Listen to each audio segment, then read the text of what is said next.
For decades, she was the heart of every family Christmas. Cooking, decorating, smiling, holding it all together. But this year she was done. After years of being treated like a background character in her own home, the mother decided to do something unthinkable. She vanished for Christmas.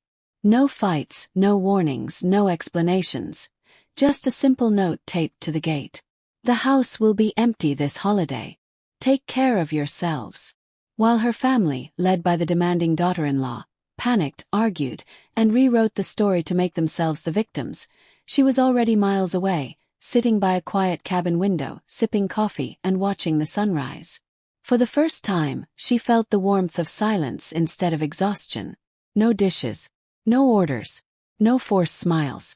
Just peace, the kind that only comes when you stop living for others.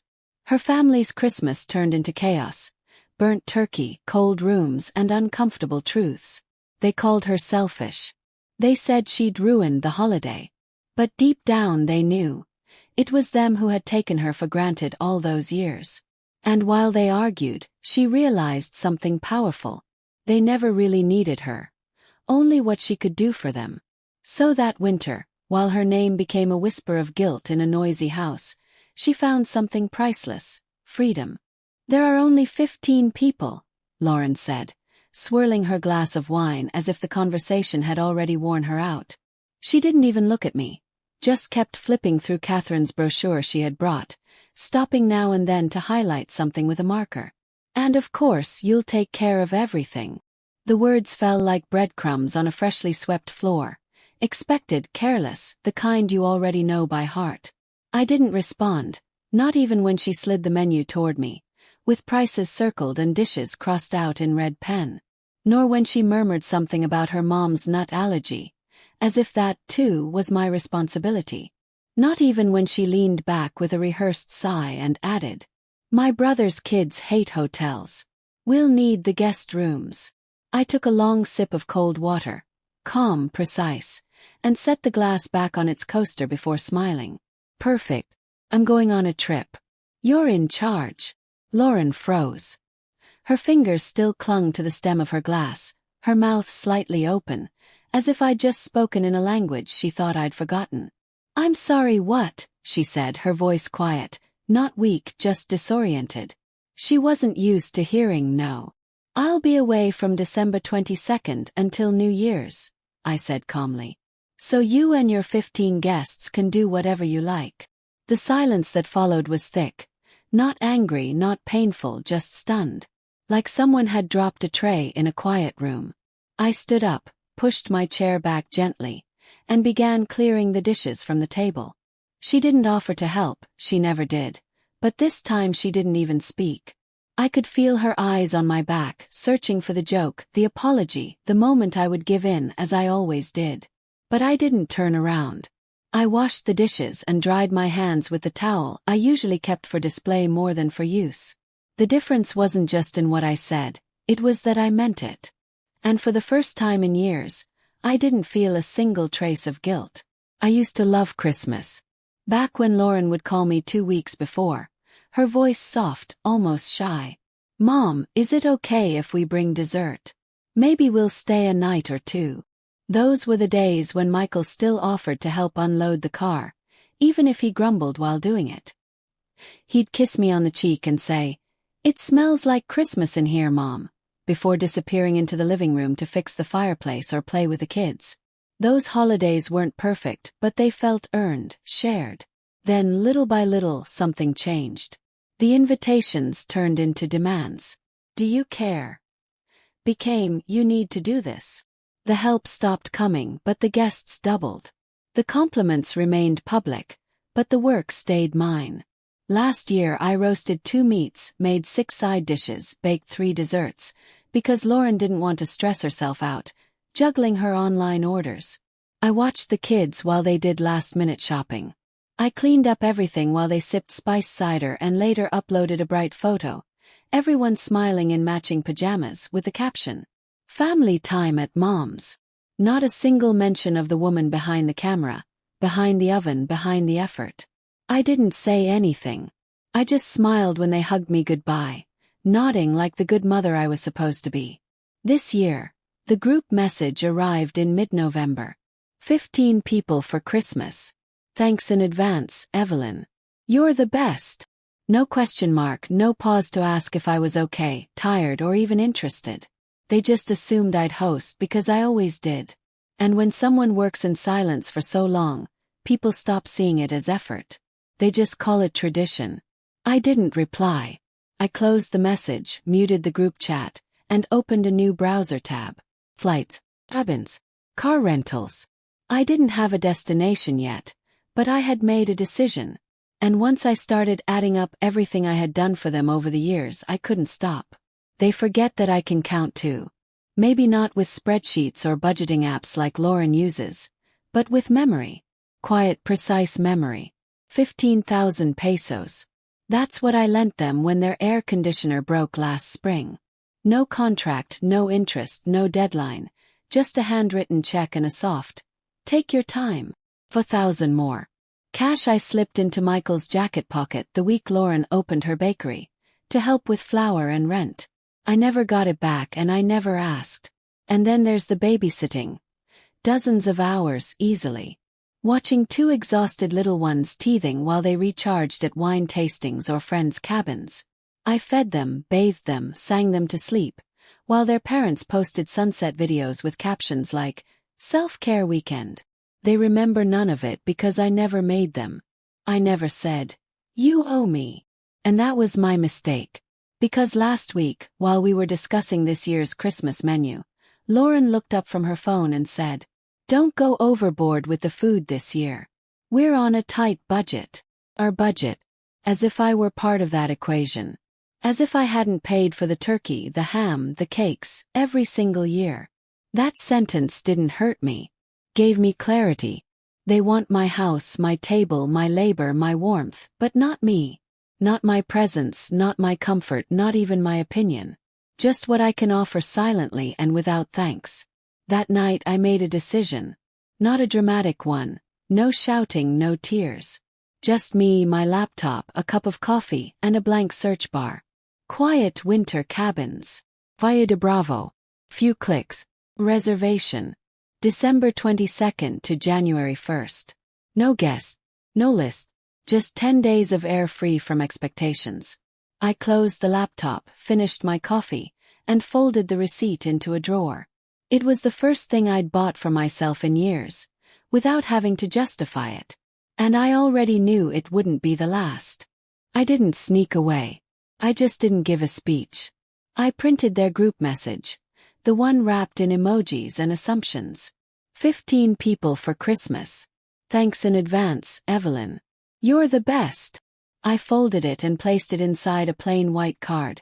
No glitter, no decorations, just space for the truth. On the back, in firm handwriting, I wrote, "This house will be unoccupied from December 22nd to January 1st. I wish you warmth, food, and happy memories wherever you choose to gather. Evelyn." No sarcasm. No guilt. Just facts. I taped the card next to the mailbox by the street. High enough that Lauren couldn't say she didn't see it. Low enough that Michael would have to bend down a little to read it. Then I locked every door. Unplugged the coffee maker. Set the thermostat to away. I walked through the house one last time. Not out of nostalgia but clarity. No garlands on the staircase this year. No pine-scented candles. No folding chairs from the basement. No menu planning. No extra sheets laid out. The dining table was empty. The oven cold. I loaded my suitcase into the trunk, and with one last glance at the house that had welcomed dozens of people, many of whom never thought to say thank you, I got into the car. The porch light stayed off. Let them struggle with the gate code. Let them stand outside wondering why the lights didn't turn on. I turned on an oldies radio station, rolled the window down slightly, and drove through the quiet curves of my neighborhood. I passed yards filled with inflatable Santas and blinking reindeer, heading toward the open road and an air that didn't smell like obligation. They could say whatever they wanted afterward, invent whatever story they needed, but I knew the truth. And it was written, taped, and waiting for them at the mailbox. They didn't believe I was serious. No, really, they didn't. Not until they arrived in their SUV, the kids half asleep, the trunk full of store-bought trays and overnight bags. Not until they saw the porch light off, the windows dark, the gate locked. That's when the messages began. Michael's name lit up my phone first. "Mom, where are you? Are you okay?" I pictured him standing there, frowning at his phone, already irritated from the drive, trying to keep the kids from fighting in the back seat while Lauren sat beside him with her arms crossed. Then her messages came in. "The gate's locked. We're here with the food and the kids. What's going on? Did you forget we were coming? Check your phone." I didn't answer. There was nothing left to explain. Then the tone changed. Faster, sharper.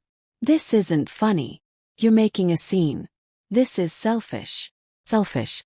That word again, after 3 decades of saying yes to everything. Yes to cooking. Yes to babysitting. Yes to staying up late cleaning after everyone left. Swallowing my words so that peace could sit at the table. And that's what they called selfish. I picked up my phone, read the thread once, then placed it face down in the drawer of the nightstand. Outside the cabin, the pines stretched toward a sky turning orange with the afternoon sun. Somewhere nearby a bird was singing, and something small rustled through the leaves. The world didn't call me selfish. It didn't ask me to serve. Simply let me exist. I sat by the window, my hands wrapped around a warm cup, and let the silence settle into my bones. Back home, they were probably pacing, calling neighbors, already rewriting the story, to cast themselves as the abandoned ones, the wronged ones, the confused. But the card was still taped to the mailbox. Clear, calm, final. They couldn't say I hadn't warned them. They just didn't want to believe that this time I meant it. I didn't know where they ended up until my neighbor, Susan, called. She lives across the street from the kind of neighbors who always notice if you haven't taken the trash out or if the porch light's been off for days. "They're at Lauren's brother's house," she said. "All of them. Must have been a last-minute thing." I could hear the amusement in her voice, the kind you try to hide when you think the other person might be hurt. But I wasn't hurt. Not even curious, really. Still I asked. "One of the kids left his jacket in my yard," she said. "I brought it over and, well, I saw enough." I could picture it easily. A cramped kitchen where you can't open the fridge and the oven at the same time. Too many voices trying to be in charge. Not enough chairs. An unfamiliar oven with uneven heat. Susan said Lauren had tried to roast the turkey herself. It looked nice on the outside but was raw as a lagoon in January inside. They ended up cutting around the center and calling it rustic. 3 adults slept on an air mattress that deflated by midnight. Someone forgot the ice. Someone else brought takeout that no one touched. They argued about serving spoons, but not one person mentioned me. Not out loud. Not truthfully. They said I was sick, that I was overwhelmed, that I needed rest. As if rest were something they'd ever allowed me to have. They didn't say I was fine. They didn't say I had booked a trip months ago. They didn't say I'd left a card visible, with every detail written down. Well, they rewrote the story. Because the truth, that I'd chosen not to host, not to stretch myself thin for another year, was too inconvenient, too disruptive to the version of me they preferred. So they erased me from the story. But even without my name in the credits, they couldn't make the day work. And Susan said, to be honest, it didn't feel like Christmas at all. The air in Valle de Bravo was dry and still, as if the world had paused for a moment to finally let me breathe. The cabin was small. 2 rooms, a porch, a heater that clicked every hour. But it was enough. More than enough. A chair that didn't creak. A bed that held only my weight. A window that framed the morning like a painting. I made do with instant coffee, a mug from the welcome basket, and a pine-scented blanket I'd bought at a gas station on the way there. Smelled like nostalgia and something new all at once. On Christmas morning I walked to a small diner off the highway. The waitress barely looked up when I ordered. She just slid a paper plate toward me. A warm, sticky cinnamon roll. I sat by the window and watched a hawk glide through the wind above the red hills. Not circling, just floating. No kids screaming. No stack of dishes. No questions about allergies or preferences or kitchen timers. I didn't miss the sound of chairs scraping, or Lauren's perfect hostess smile hiding tension, or the moment Michael checked his phone during the prayer. I didn't miss any of it. That afternoon my phone buzzed once. Just once. Michael. You really left us hanging. You're not like this. I looked at the screen for a long time. He was right. I wasn't. Not the mother they were used to having. Not the woman who stayed behind refilling plates and swallowing her exhaustion. But maybe that woman had been playing a role for too long. I didn't call back. Didn't text. Just turned the phone over and let the sun warm my hands. That night, I sat on the porch wrapped in the gas station blanket, under the brightest stars I'd seen in years. I hadn't planned a new tradition. I wasn't seeking revenge. I had simply chosen silence, and discovered it had been waiting for me all along. 2 weeks later the phone rang again. Michael. I let it ring twice before answering. I wasn't avoiding him. I just wasn't rushing anymore. His voice came warm at first, rehearsed. The kids missed you, you know. For a second I almost let that get to me. Almost. But then he added, with that little laugh he uses to deflect blame. Next time, just let us know ahead of time, so we can plan around your mood. My mood. As if what I did, booking a trip, stepping back, saying no, wasn't a decision but a tantrum, a stumble, an emotional misstep. Not a boundary, not a line drawn in the sand after years of being ignored, just something they'd have to manage. I didn't answer right away. I listened to him fill the silence, clattering dishes, a child shouting in the background, life going on. I mean, he said, you could have just told us you needed space. I did, I thought. In my own way. The card on the mailbox, the locked gate, the silence that spoke louder than any list of complaints. But that's not what he wanted. He didn't want understanding. He wanted comfort. He wanted me to feel guilty enough to make things easier next time. I stayed quiet. Not cold. Not angry. Just quiet. Because I'd spent too many years confusing guilt with love.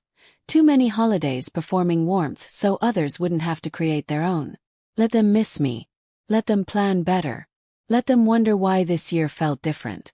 I'm glad the kids are okay, I said simply. I hope you all had a nice Christmas. I heard him try to steer the conversation back to comfort, but I was already somewhere else. Beyond the script. Beyond the guilt. We hung up shortly after, and I set the phone on the windowsill, where the afternoon sun caught its edge. I didn't feel triumphant. Just clear. And clarity, I realized, was stronger than any apology. In January I cleaned the garage. Not all at once, not in anger. Just one box at a time. I opened each container, checked the tinsel, the broken ornaments, the lights that hadn't worked in years. I kept the wooden angel Michael made in second grade. Everything else gone. Folding tables donated. They only ever came out for their parties, their comfort. The spare sheets. Packed and taken to a shelter one quiet Tuesday. The Christmas decorations. Donated to the church's garage sale. I didn't post about it. Didn't tell anyone. Because it wasn't for them. It was for space. For air. For the quiet hum of a garage no longer heavy with expectation. I wasn't angry. I was just done. Done waiting to be appreciated after the fact. Done keeping things for people who only saw their value once I refused to use them. Done folding napkins into fans and pretending that was love. Weeks passed. Life went on. One afternoon, while scrolling aimlessly through my phone, I saw it. A photo on Lauren's profile. Her alone in her newly painted kitchen, arms crossed, no smile. The caption read, "This year taught me not to depend on anyone." I stared at it for a while and smiled, because I had learned the same lesson. And for once, I didn't feel the need to correct her version. She could keep her story. She hadn't noticed I hadn't invited them for Easter. Hadn't reminded them of birthdays. Hadn't followed up on Michael's vague offer to drop by sometime. They were busy adjusting to a new dynamic, to an absence they hadn't expected to last. But I wasn't waiting. I was planting herbs on the windowsill, repainting the guest room, brewing coffee in the morning, in silence. Not out of spite but clarity. I'd been dependable for so long they mistook it for obligation. Now they'd have to learn the difference. Easter came and went. I baked a small pie for myself, set the table for one, and ate in peace. Not the lonely kind.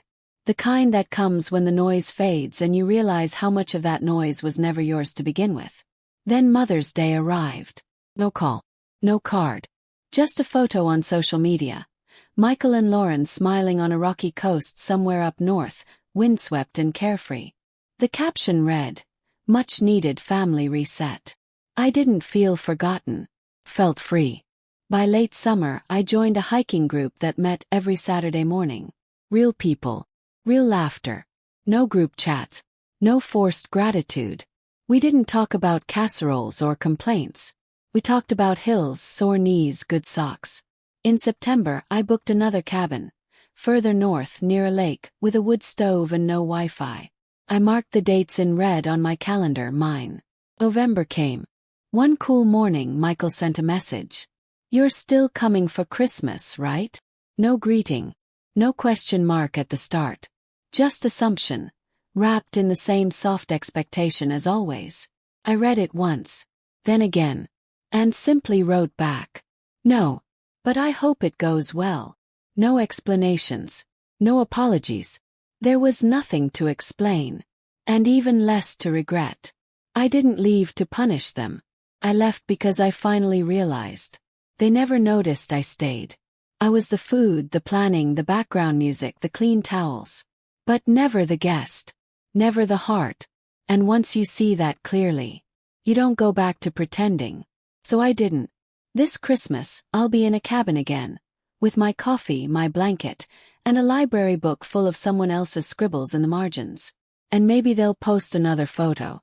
Maybe they'll say it didn't feel the same this year. But I won't be watching. Because when you stop performing, you start living. And I've got a lot of living left to do.